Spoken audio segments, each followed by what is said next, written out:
用微光照亮夜晚，用温暖温润心灵。亲爱的朋友们，欢迎来到微光夜读。接下来开始我们本期故事，记得点击订阅并开启小铃铛。端午假期，爱男婆婆来了我家，为了让我生儿子，非要让我吃下没煮过的粽子，这是偏方，多吃点，再生个男人来宠我。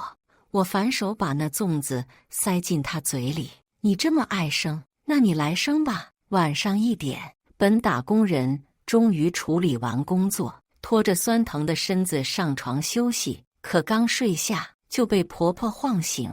今天过端午，还不快点起来包粽子？我脑袋疼，抱怨道：妈，谁家这么早起来包粽子呢？光宗还睡着呢。婆婆瞪我一眼，示意我小声说话。光宗是男人，是咱家的主心骨，自然得睡饱了。包粽子这点小事，咱们女人干就好。她一边说，一边扯我的睡衣，让我下床。到了客厅，眼前的景象更是让我大开眼界。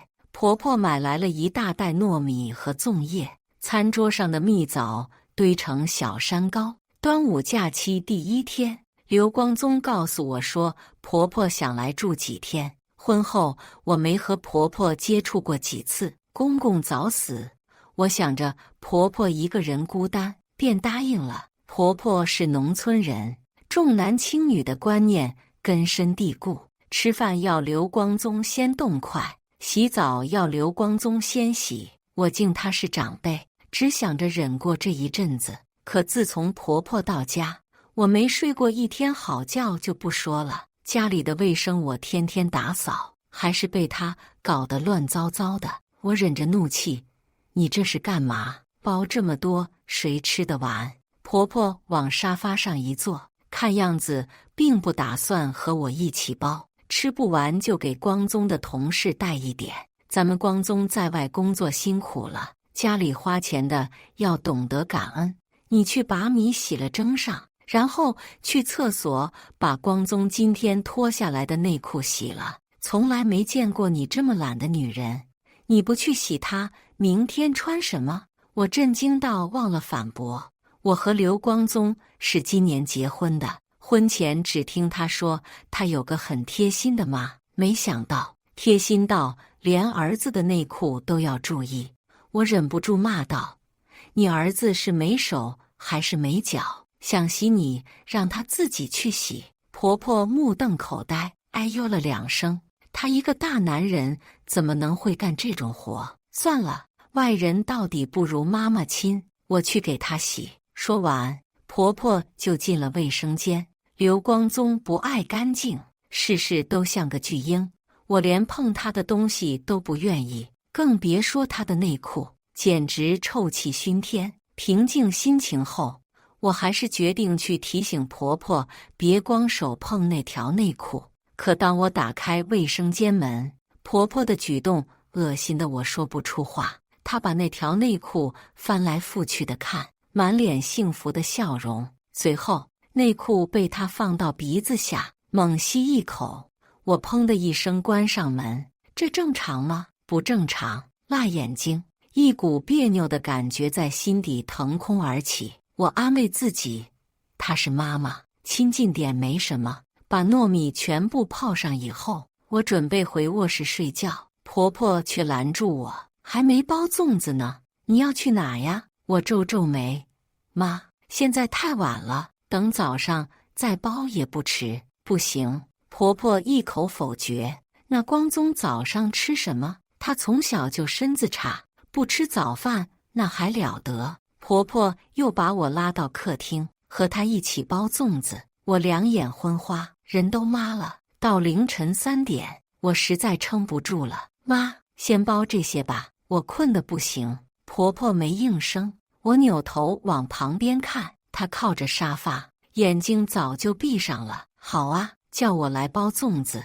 结果自己睡得挺香。我把手里的粽叶一扔，回房间睡觉。早晨第1缕阳光洒进卧室，我听到身旁有些异样的声音，睁眼一看，婆婆不知什么时候跑进了我们卧室，躺在我和刘光宗的中间，她怀里搂着刘光宗，还轻轻拍着背。我一下子坐起来，妈，你怎么进来了？婆婆说，自从光宗娶老婆后，我就没跟他在一起睡过了，想再抱着他睡一次。恰巧这时刘光宗醒了，他嘴里嘟嘟囔囔：“妈，我饿了。”婆婆笑得合不拢嘴：“哎，乖儿子，饭都做好了，就等你醒来吃呢。”刘光宗只穿了一条内裤，但他丝毫不在意婆婆也在房间里，十分自然地起身去卫生间洗漱。我被雷得外焦里嫩，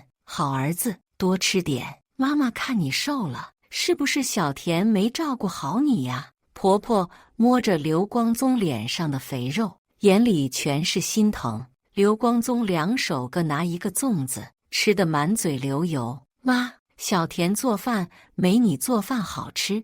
从前我十指不沾阳春水，婚后这1年里，我的手因为做饭被烫起无数个泡，才勉强做出能吃的饭。不乐意吃，那以后都别吃了。我语气低沉。刘光宗，我给你脸了是不是？婆婆脸色大变，伸手护着刘光宗。你说什么呢？谁准你这样骂我儿子的？我双手抱胸。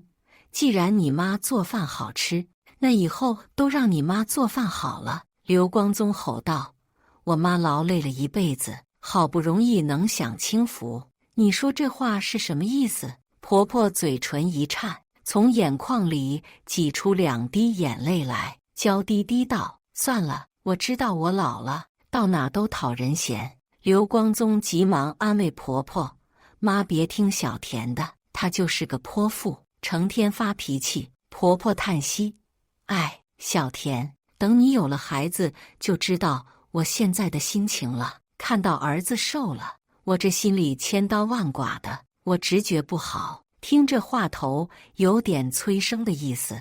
自从我和刘光宗结婚后，婆婆每次见我必催生，从口头劝说到摆脸色破，甚至有一次我听见她和刘光宗打电话，让他在外面找个小三生孩子。果然，下一秒，婆婆就拿起一个没煮过的粽子，这是偏方。妈问了好多人，吃生的不仅能生，还能生儿子。她显然已经沉浸在抱孙子的幻想中，到时候再生个大胖小子，全家2个男人一起宠我。我忍无可忍，反手把那把生糯米塞进她嘴里。你这么爱生，那你来生吧！呸呸！婆婆疯狂吐着她嘴里的生糯米。我冷笑道：“不是想要男人吗？让你生你怎么不生？还生个男人宠你？你玛丽苏小说看多了吧？生个女儿，你是不是还要跟她争宠啊？”刘光宗紧紧抱着婆婆，冲我吼道：“你疯了？这可是我吗？”刚认识刘光宗时，他事事都顺着我，我曾以为这是爱的表现，可见了婆婆，我才知道这一切只是因为他没有主见，是个奇葩妈宝男。我指着刘光宗鼻子开骂：“还有你，怀不上你自己不明白为啥？难道要我当着你妈面说你不行？”婆婆忽然抱起，挣脱开刘光宗的怀抱，向我冲来，随后狠狠甩了我一巴掌。她眼眶猩红：“都是你这个贱女人的错，与我儿子有什么关系？都是你没本事，想让我家断了香火。”我眼冒金星，晃悠2下才站稳。人生在世，最怕的不是撞南墙，而是即使撞了也不甘心，被沉没成本控制着前进，一错不回头。刘光宗，我平静道：“离婚吧，你休想。”他们2人异口同声。婆婆开始跟我掰扯：“当初我家掏出10万彩礼娶了你，这还不到1年，一胎都没生就要跑。”刘光宗拼命点头：“就是就是，而且这房子也是我家买的，离婚还要分出1半财产给你，我绝对不同意。你要不要脸？”我翻了个白眼：“我出的装修钱快赶上买房费用了吧？要不是我爸爸的公司收留你，你以为你哪来的钱买房？”婆婆摆出一副无赖的样子。那我们不管，离婚又不能算装修费。我从来没见过这样的一家人，能没皮没脸到这个地步。刘光宗软饭吃习惯了，怕丢了差事，又笑着来讨好我。我妈就是听不得别人说我。老婆别生气了，咱就当这是过去了，以后好好孝敬咱妈，她肯定不会再打你了。她推着我的肩膀，让我在餐椅上坐下，不闹了，好不容易过次端午，咱要开开心心的。呵呵，她怕是忘了我这人有多记仇。既然好聚好散不行，那就尝尝身败名裂的滋味吧。想到这里，我装出一副消气的样子，笑说：“算了，吃饭吧，妈。”婆婆剜我一眼，对刘光宗撒娇道：“不吃。”刘光宗连忙扶着她手在餐椅上坐下，哄道：“吃吧，妈。小田不懂事，别跟他计较。”婆婆从鼻腔里发出一声娇俏的哼声，才吃起粽子。下午的社区活动是赛龙舟和击鼓传粽。婆婆一听奖品是美容院年卡，就急匆匆拉着我们报名。距离活动时间还有2小时，她直接闯进我的卧室，一屁股在我的化妆桌上坐下。小田啊，光宗赚钱不容易，你看看你买的这么多化妆品，有几个用得上的？浪费钱！我恨不得唾沫星子喷死他。老娘自己买的，干你什么事？婆婆挑挑选选，拿走了价格最贵的面霜和面膜，她挤出一大坨，脸上抹不完，就往脖子胳膊上抹，看得我肉疼。她用我的化妆品化了个妆，又开始倒腾我的衣柜。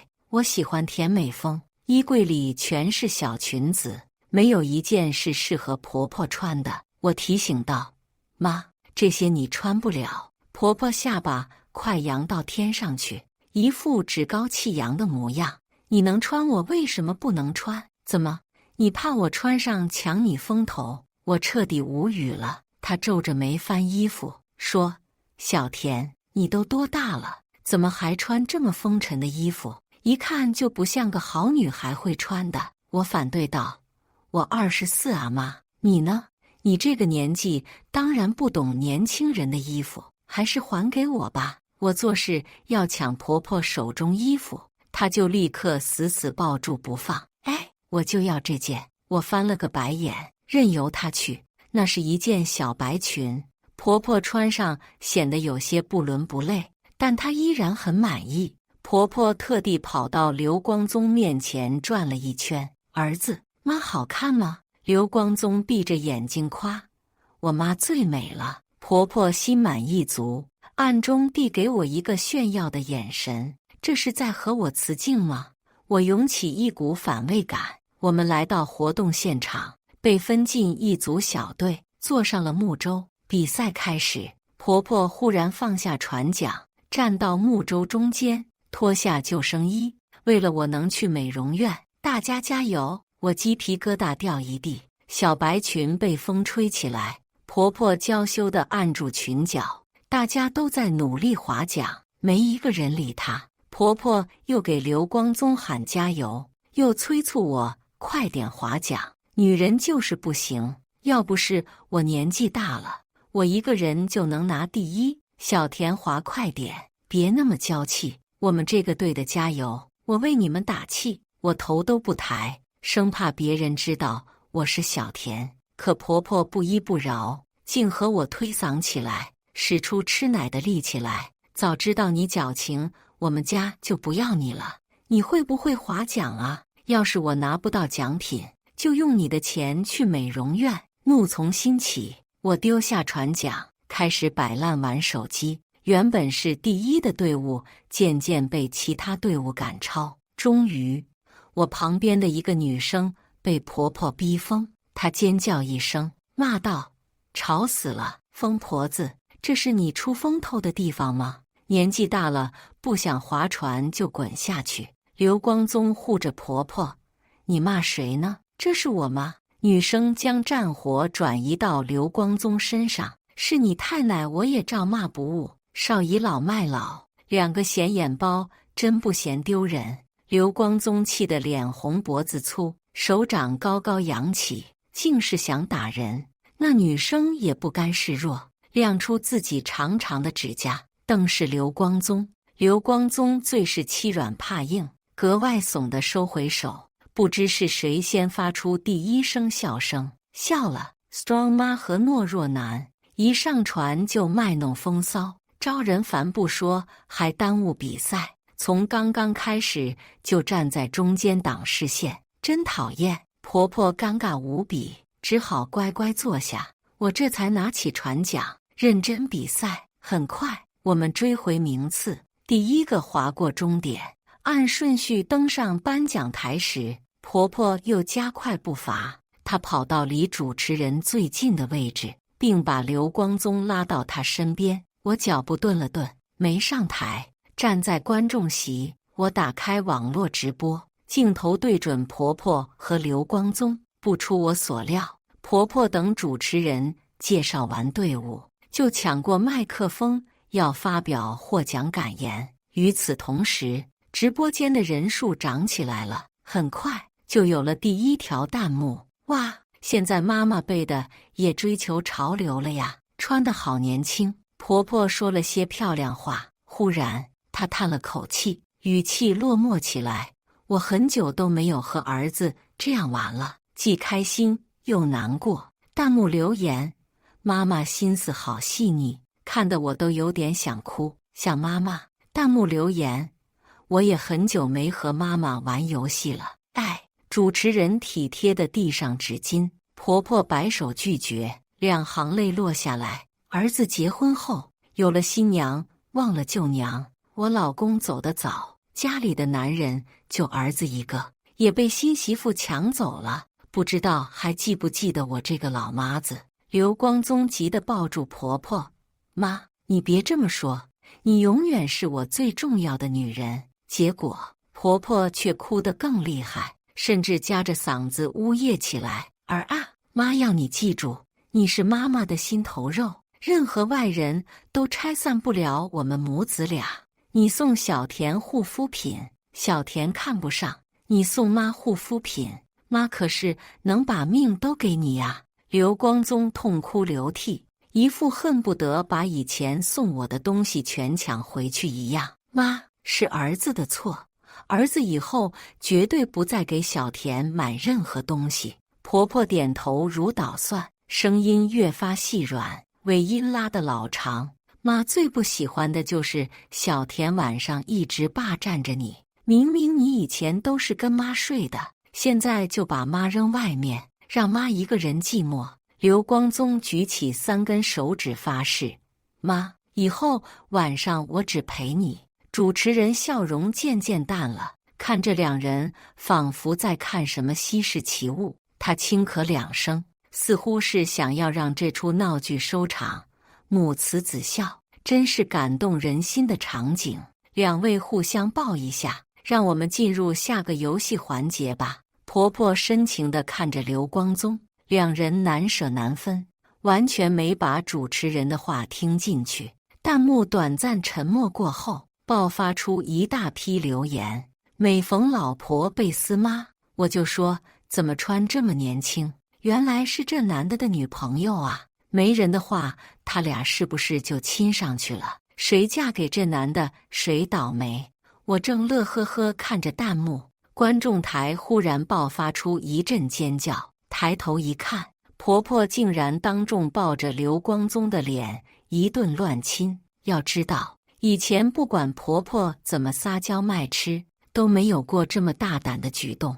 我知道婆婆必定要再出一次风头，可万万没想到会这么炸裂。她亲亲刘光宗，又对着台下的我扬起嘴角，仿佛在宣布她的胜利。瞳孔地震的同时，我以迅雷不及掩耳之势打开录屏，把画面录下来，将视频发到朋友圈和各大社交平台后，手机不停地滴滴响，评论铺天盖地的来。毕竟这么雷人的事情确实很少见，可能是习俗不同吧。我们这边男的不跟妈妈结婚，真相只有一个，这个妈妈绝对把儿子当成老公了。这男的还有老婆，吐了，太恶心了！这么爱你儿子，你俩怎么不在一起过日子？主持人慌乱地把这俩申金请下台，强行把活动进行下去。下一个活动游戏是击鼓传粽，10人小队做成一个圈，鼓声开始，所有人传递粽子。当鼓声停止时，粽子在谁手里，谁就要做出相应的惩罚。第一轮鼓声停止时，粽子刚好落在我手里，我笑了笑，正要去箱子里抽惩罚纸条，却被婆婆拦住。她说：“这里的惩罚都不够有意思，要不让我来定惩罚内容吧？”主持人用一连串的不拒绝她，看样子是已经被她整怕了。婆婆不满意，撅起嘴，竟然冲主持人撒起娇：“那我不玩了，你们年轻人合起伙挤兑我就想要自己定吗？”刘光宗也为婆婆说话：“是啊是啊，我妈玩游戏很厉害的，让我妈来定吧。”主持人为难道：“咱们得按规矩来办。”我不再等婆婆说话，直接从箱子里抽出一张，请含一口水，清晰地说出“粽子”2字。在场所有人通过后方为完成。惩罚都不难，大部分是用来拉近社交关系所设计的游戏。我拧开水瓶，实实在在灌了一嘴水，说：“粽。”主持人问大家：“大家能听清楚吗？给不给他通过？”大家都不愿为难人，相视一笑，便选择通过。婆婆却站起来：“我可没听清，小田，你再说一遍吧。”我在心里不断劝告自己：“只是游戏，只是游戏。”粽。我又说了一声。婆婆笑开了花，说：“哎呀，我还是没听清啊，儿子，你听清楚你老婆说什么了吗？”刘光宗附和道：“没有啊，老婆再说一次吧。”我淡淡地瞥了刘光宗一眼，噗，水珠在我嘴里喷洒而出，全吐到这对颠公颠婆身上。他们反应不够快，只能呆呆站着，被我喷了一脸。婆婆尖叫起来，嘴里的水吐完了。我口齿清晰：“粽子。”婆婆用手指着我：“你故意想让大家看我笑话吗？”刘光宗也骂起来：“谁家做老婆的脾气这么大？我妈不过是想玩玩。”闭嘴！我毫不客气地回怼：“你个妈宝男，跟你在一起真是倒了我8辈子血霉了！一家子出2个贱人，这么爱你妈，就滚回家吃奶去！”刘光宗气急败坏，伸手就想打我，被主持人拦下。主持人显然已经忍耐到极点，脸上的笑再也挂不住，只剩下一种社畜面对难搞的工作的疲惫。只是玩游戏而已，先生不要激动，再这样我可就要叫保安了。刘光宗试图靠近我，主持人就拿起对讲机，他只好哼一声，又坐回去。在场的除了婆婆和刘光宗，没一个人觉得我过分，甚至有几个表情都在暗爽。游戏继续，当其他人拿到惩罚，婆婆就不再作妖。很快，惩罚箱里的纸条快要被抽完，游戏进行到尾声，击鼓声停止，粽子又再次落到我手上，但惩罚箱已经被抽完了。主持人检查箱子，说：“既然这样，那就恭喜这位女士免受惩罚，我们游戏结束。”慢着！婆婆大喊一声，这对其他人来说不公平。我们家家风严谨，做游戏就得愿赌服输。她笑眯眯道：“儿媳妇，既然我是妈，那咱的惩罚就轻一点，你给我磕2个头吧。”从前和刘光宗结婚时，婆婆就提议我给她磕头，可我只磕天地父母，凭什么要给她？当时我不愿意，婆婆就唉声叹气，到处说这个新媳妇不是个好对付的，她以后日子难过。我认着她说。婚礼办完后，我便收拾东西，和刘光宗一走了之。没想到现在他还想再来这套。你谁呀？还想让我给你磕头？真是吊井鬼擦粉，死不要脸！婆婆愣住，眼中银光闪闪。哎，算了，我知道你从来看不起我，不想认我当妈。你是脾气暴，可我又做错什么了？婆婆说着就哭起来。刘光宗3步并2步走到我面前，狠狠甩了我一个大耳刮。谁准你这么和我妈说话？下一秒，我抬起腿，用尽全力直蹬他要害。一声哀嚎过后，刘光宗捂着下体倒地，一边打滚一边喊：妈妈！婆婆好像很是重视他那个没用的东西，前一秒还在梨花带雨，下一秒凶相毕现。看他朝我冲过来那架势，我笑了。我真是给这家子人脸了。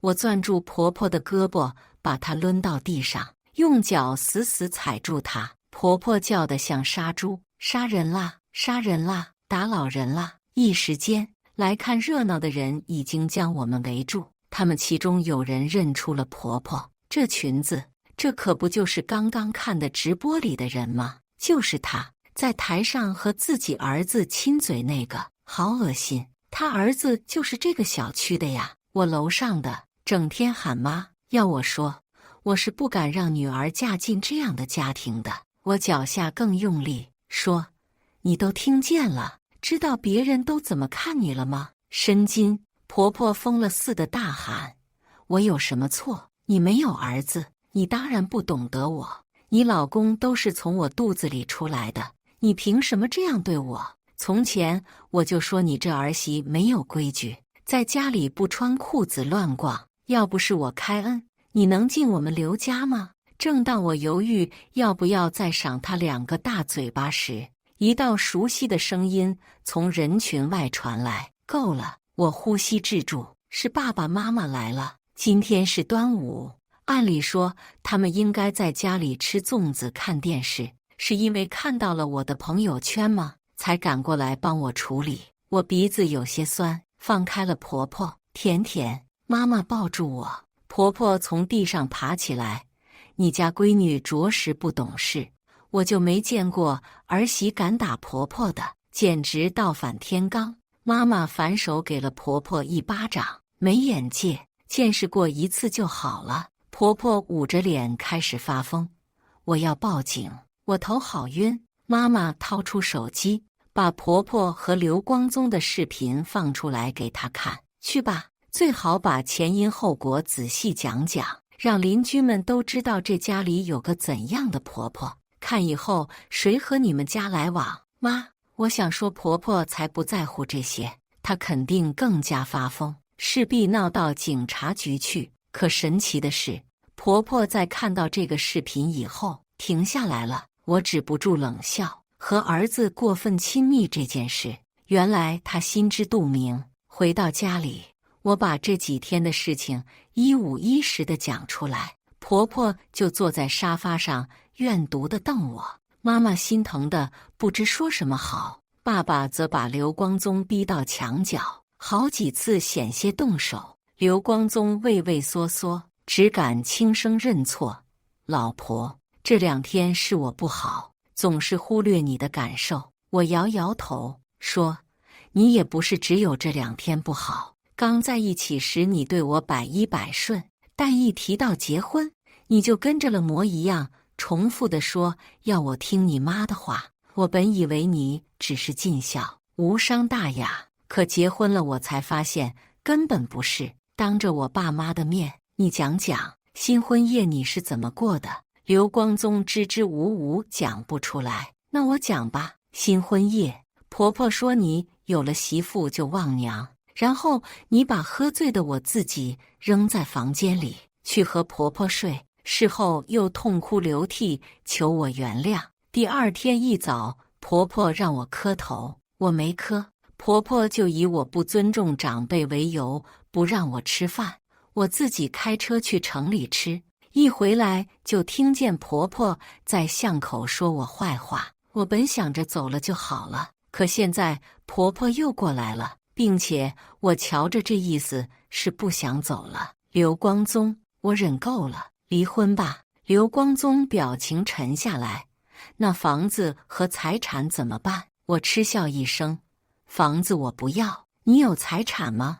你手里那几万块还是我转给你的吧。一听到我放弃了这房子，刘光宗便点了头。行，明天就去办离婚吧。今晚爸妈留下来住宿，我收拾出来2间客房，大的给爸妈住，小的给婆婆住，顺便把刘光宗赶出了卧室。夜深人静，我听见刘光宗震天响的呼噜。我摸黑潜入了他所在的客房。我是不稀罕这个房子，可我给的装修费快赶上房价，要我就这么肉包子打狗，白白送给这对贱人。想得美！我偷走了刘光宗的手机，把那个视频用他自己的微信号发在他的朋友圈里，然后开启静音，一笔笔翻看他的银行流水。还好我妈当时留了个心眼，让我把装修的费用直接转给刘光宗，只要找到那几笔收款，我就可以找律师说明买房子我也有参与。但很快我就注意到一个奇怪的数字，每月1号他会给一个备注老王兄弟的账号转账1万元。我又打开他的微信，从账单里找到这个联系人。很好，老王兄弟用了一个粉粉的草莓兔头像。刘光宗很仔细地把聊天记录删除了。我灵机一动，翻看刘光宗每个月1号和其他人的聊天，他每天和婆婆聊得最多，消息几乎不断。我点开他和婆婆的聊天框，查看1号的聊天记录，除了简单的早晚安和分享食物图片，有几条消息格外刺眼。妈，看起来就难吃，小田不会做饭。光宗，没有办法，我也不敢说他脾气可差了。妈，早知道叫你娶小哥了，彩礼贵就贵点，起码人家能生。妈，这个月给小哥转钱了没有？女人嘛，多给点钱就能给你生一个了。光宗，赚了，有点心疼。妈，心疼什么？让他生一个孙子，这些钱最终都能拿回来，相信妈。小田的彩礼不都补回来了？光宗，还是我妈聪明，每个月花她的钱，当初10万彩礼都快吃回来了。妈，傻儿子，除了妈，还有谁会这样疼你？好样的，刘光宗！我紧紧咬住后槽牙，攥着手机的手用力到颤抖。我把这些消息和转账记录录下来，关闭手机。随后我联系了律师。你好，我想请您接个活，告我老公转移婚内财产，还有关于房子的财产纠纷。第2天，我拒绝去办离婚证。刘光宗一开始喜出望外，以为我不想再离婚，但很快法院传告下来，刘光宗和婆婆都黑了脸。婚内1年12个月，刘光宗一共赚了12万出去，房子被判定共同购买，原本要归还1半，但我的律师据理力争，用那12万给刘光宗压了个婚内出轨的罪名。刘光宗不仅要归还房产，还要全数归还12万。同时，我也见到了那位名叫小哥的女孩。刘光宗和我从法院出来后，就抱紧小哥大腿。那些钱我可是想让你给我生一个才给你的，现在生不了，你就得还给我。小哥浑身写满嫌弃，滚，也不看看自己什么德行。婆婆步伐看起来不太稳当，她弱弱笑着，小哥呀，做人不能这么做，对吧？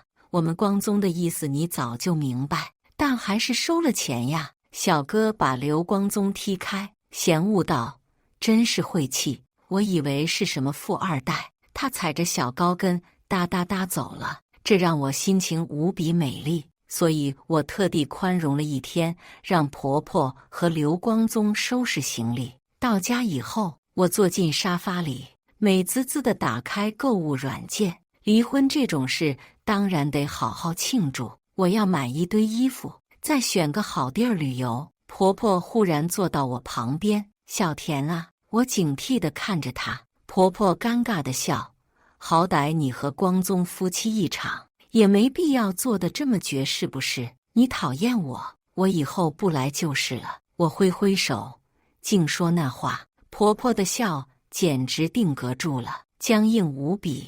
你要是还因为以前的事过不去，妈给你道歉，别让光宗赔房又赔钱，行不？我撇撇嘴，你是我妈妈大姐，赶紧带你那破儿子收拾东西滚。哦，对了，我想起来个事，我爸的公司近期裁员，你儿子被裁了。不过我爸好心送了一点礼品给你们，是一盒生粽子。收拾完东西去公司领吧。你，婆婆激动地捶了下沙发。我告诉你，想进我家门的女人多的是，我儿子以后指定找一个能生又听话的。我不做理会，哼着小歌继续逛软件，找吧。如果刘光宗身边的女人都不介意他在网上爆火的那段视频的话，我把房子卖了。刘光宗住过的晦气。自从离婚后，我身边的朋友说我每天都看起来喜气洋洋的，贼有精神。那当然了，早上想睡到几点就几点，醒来就有热饭菜，做全职女儿的日子可太幸福了。刘光宗不知道用什么办法逼小哥吐出来那12万，但他强烈要求我再见他一面，说见一面给钱，以后都不再缠着我。我答应了。来到约定的餐厅，刘光宗和婆婆早已入座等待。离婚才不过3个月，他们的变化简直天翻地覆。婆婆以前最重视保养，硬把自己往白又瘦的方向打扮，现在却脸色蜡黄，身上衣服的料子粗的能当菜刀使。